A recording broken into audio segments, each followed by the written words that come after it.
Maduro Moros enjoyed a light show with more than 1,000 drones from the Shenzhen Talent Park as part of his official visit to China. Members of the Peru National Board of Justice could be removed from their posts as a result of the National Congress investigation.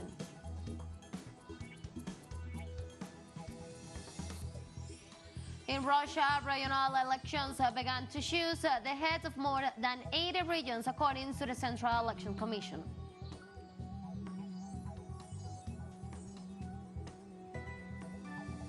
Hello, welcome to From the South. Tamara Marrero from the teleSUR headquarters in Caracas, Venezuela. We'll be with the news. Stay with us.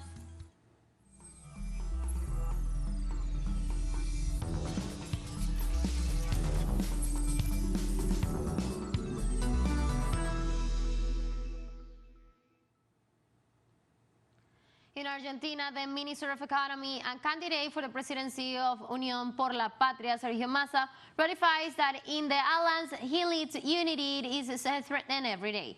During his intervention in an interview program of the national television, the candidate also referred to his political contenders. He maintains that Juntos por el Cambio suffered an erosion in the primary elections campaign, which former President Mauricio Macri enjoys. He announced that from today until Saturday, he will meet in the Tucumán with several governors, political representatives, and representatives of social movements to take the lead of the December 11th and build a government of national unity in defense of Argentina.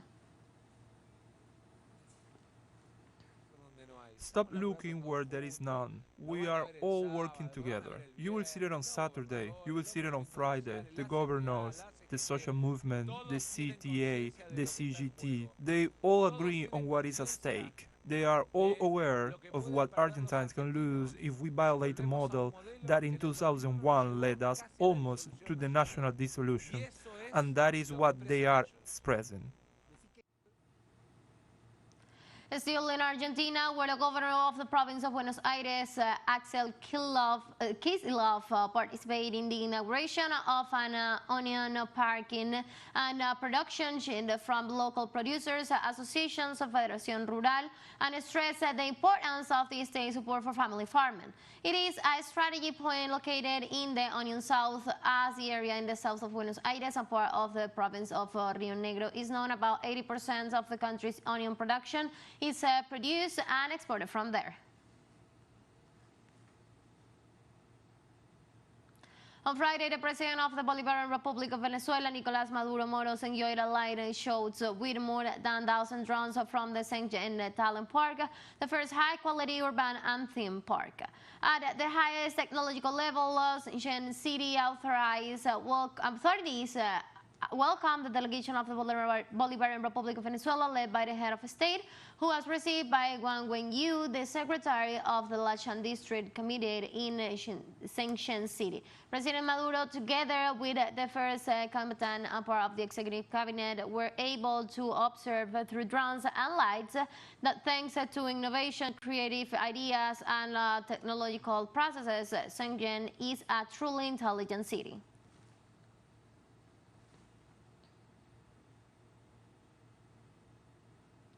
Upon his arrival today, Shanghai and the Venezuelan president stated that the visit was meant to continue building a close, deep cooperation with China.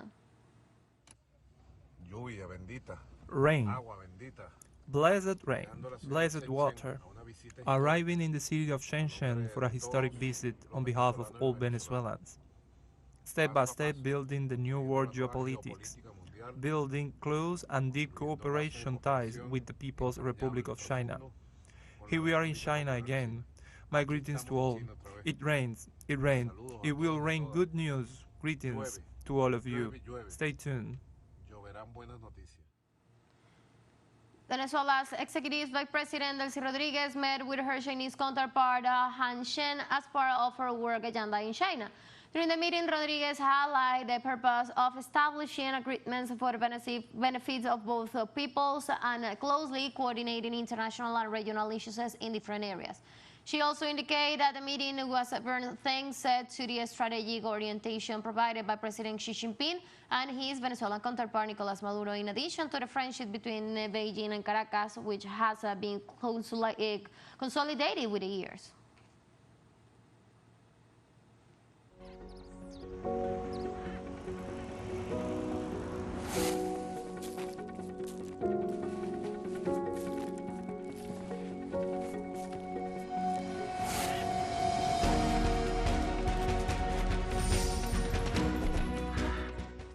Simple as it is. Bread just needs yeast, flour, water, sugar, and a pinch of salt.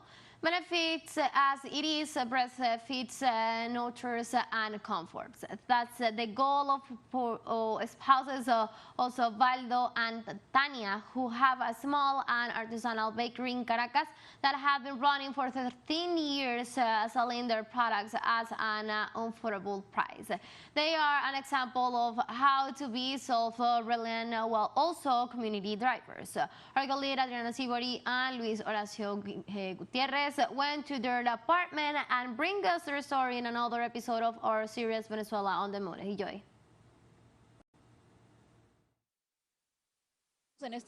The flats in these buildings are part of the more than 4 million homes that have been granted to Venezuelan families who could not afford a residence. On the first floor, Osvaldo works on the art of making bread. The scale calculates each portion. On the counter, the dough sits for a while. My wife taught me, and my wife was taught by God. Day after day, mixing flour, yeast, water, a little salt, and sometimes sugar. And depending on the season, other ingredients. The profession is not forgotten. I never took a bakery course. I say that I have learned through practice. And the more you practice, the more you learn how to make bread. The oven does not rest. They have 10 trays, and in each of them they place the flexible dough. Both the savory bread and the sweet bread, as well as the ham, have been at a solidarity price. When things get tough, we sell ice cream, cakes. The neighbors are frequent customers. It is cheap. They have been selling the bread here for 13 years. I think it's really good, delicious to say the truth. I love their tres leches cake. But what they elaborate the most is the artisan peasant bread, made from wheat, soft, of Spanish origin, and popular in Venezuela. Luis Horacio Gutierrez y Adriana Sibori, teleSUR, Caracas. You can find more episodes of our series Venezuela on the Move on YouTube and other platforms. Let's take our very first break, but remember you can now join us on our TikTok account as teleSUR English, where you'll be able to see news in different formats, news updates, and more. Stay tuned for more news.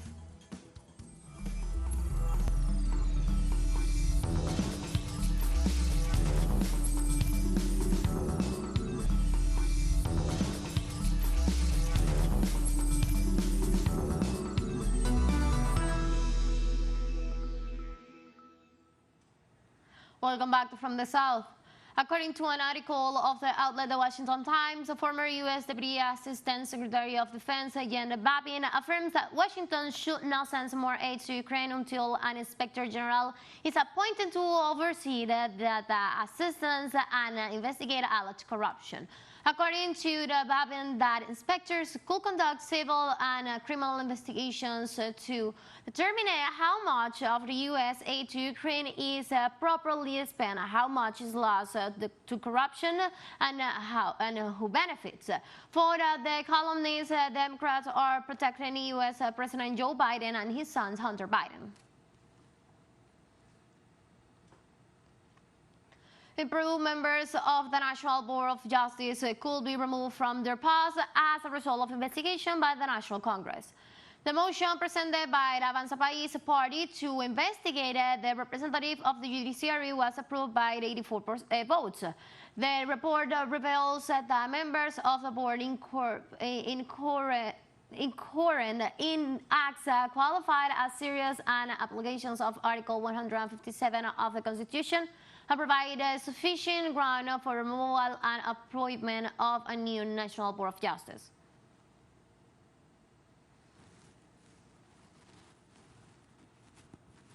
The National Board of Justice rejects the threat of the constitutional order, though, while qualifying the measures as institutional intimidation. It also considered that the eventual removal of its members without complying with the pre-established procedures would represent a breach of the constitutional order and a power imbalance in Peru.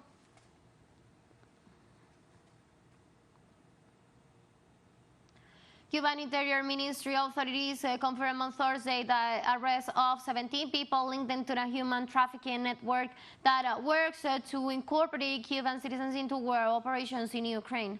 Specialists of the General Directorate of Criminal Investigations of the Ministry of Interior informed that among the people arrested are those who belonged to recruitment schemes that operated within the island.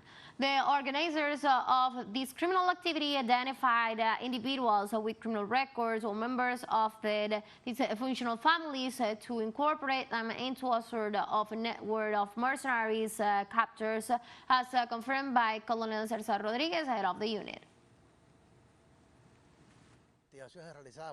All the investigations carried out by the Ministry of the Interior have so far detained 17 persons, one of whom is internal organizer of these activities, responsible for the internal organization of the activity, supported by 2 other persons also resident in the country, who are the ones looking for the Cubans, the nationals interested in enlisting in this warlike conflict. The organization SOS Press denounced on Thursday a plot to obstruct the investigation into the murder of reporter Gary Tess, which occurred in Haiti. The group said that close associates of the suspects demand the recusal of Judge Robert Jordan, who is investigating the murder. The body of Gary Tess, who hosted a program at the radio station, was found at the end of October after being missing for a week in circumstances that have not been clarified.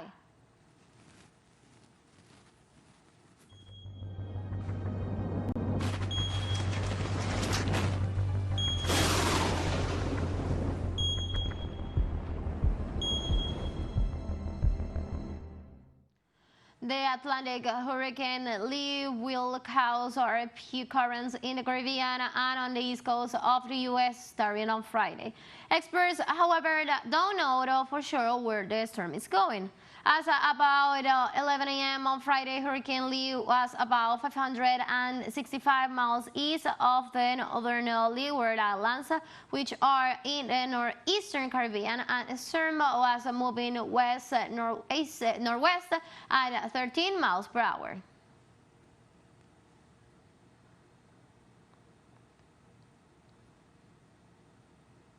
Health authorities in Sweden have reported an increase in coronavirus cases as a result of a new strain of the COVID-19. European health officials have warned a new strain of the virus appearing in the European continent. The strain named B8.2.86, known as Pirula, was detected last August by the European Center for Disease Prevention and Control.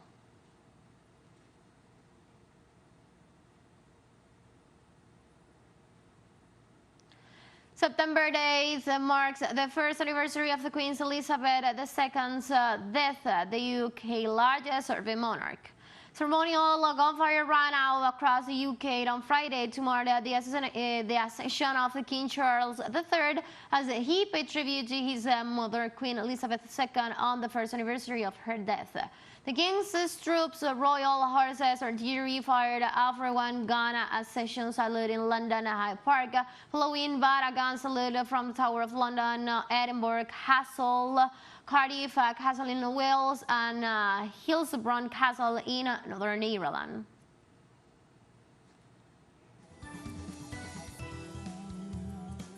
Let's take our last break, but before we invite you to visit our YouTube channel at teleSUR English, where you'll be able to see, to watch and interviews, top stories, special broadcasts, and more. Hit the subscribe button and active the notification bell to stay up to date on the world's most recent events. For financial break, don't go away.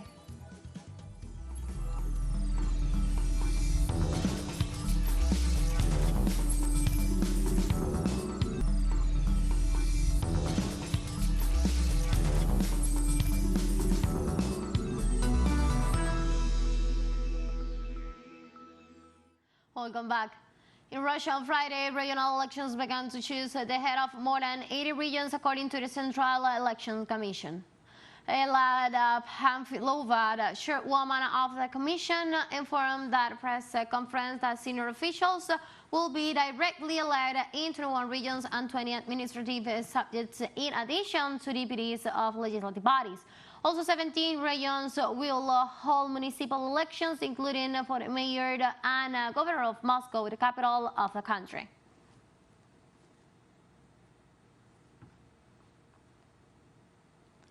Russia's Foreign Intelligence Service stated Washington is not satisfied with the change of power in a year, while U.S. intelligence agencies are discussing the possibility of assassinating the leader of Nigeria's new government. The Russian authorities claim that the White House is studying different options regarding this situation in a year, and considering the assassination of the new Nigerian leadership, which is largely supported by the population, to be the most affected opinion.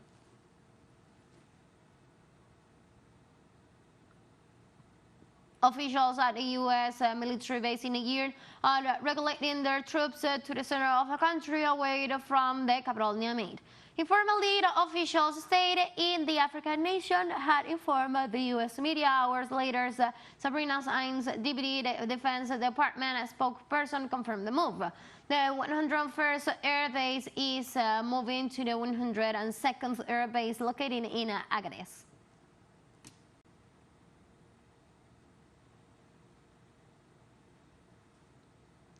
At least 49 civilians and 15 military personnel were killed in a double attack by the Al-Qaeda's branch in Mali.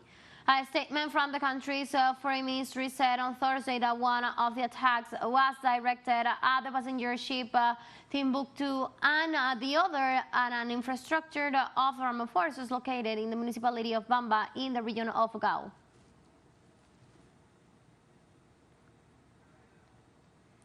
The United Nations Food and Agriculture Organization, FAO, reported the highest increase in rice prices in 15 years. According to the organization, world rice prices rose by 9.8% in August, 1 month after India's key price producer imposed its export restrictions. In this sense, the grain increases its value due to the decrease of vegetable oils, dairy products, and grains.